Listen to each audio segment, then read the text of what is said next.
Once upon a time, in a faraway kingdom, there lived a beautiful young girl named Cinderella. She was kind-hearted and gentle, with sparkling eyes and a warm smile. But after her father's death, her cruel stepmother and selfish stepsisters treated her like a servant, making her scrub floors, cook meals, and tend the fire while they lounged in luxury. Her only friends were the mice and birds in her attic straw bed. Day after day, Cinderella toiled, her hands rough and dress ash-covered, earning her name.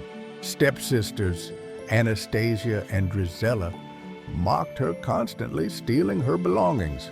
The stepmother's sharp tongue ensured no peace. Yet, Cinderella remained hopeful, dreaming of better days as she sang by the hearth.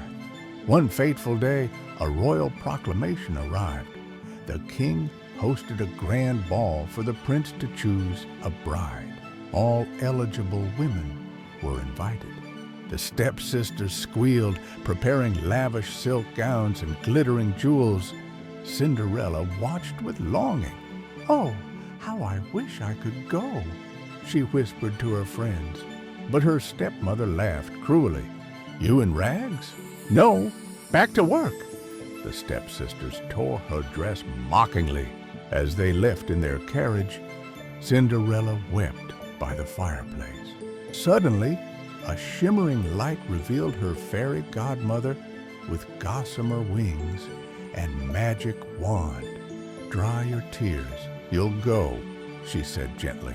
She transformed a pumpkin into a golden coach, mice into white horses, a rat into a coachman, and lizards into footmen.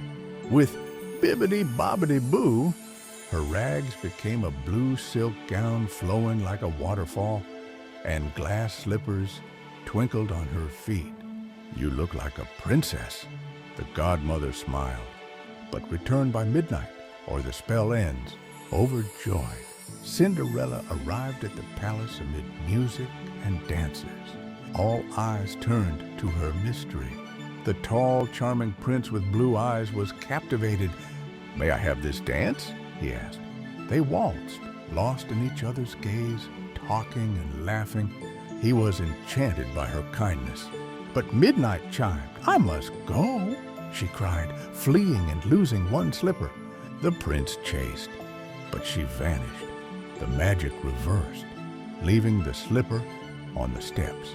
Next day, the prince vowed to find her, searching with the slipper. At her home, Anastasia squeezed her foot in vain. Drizella twisted with no luck. The stepmother sneered, "No more girls." Cinderella emerged. "May I try?" Amid laughter, it fit perfectly. She showed the match. The prince arrived, proposed on one knee, and she said yes with joy. They married splendidly. She became princess, forgiving her family. She lived happily ever after, proving goodness triumphs over cruelty. And so, dear little dreamers, Cinderella teaches that kindness, patience, and hope can weave wonders in darkness. Always cherish goodness and dream big. Now, as stars twinkle and the moon yawns, it's time to close your eyes and drift into slumber, where your own fairy tales await.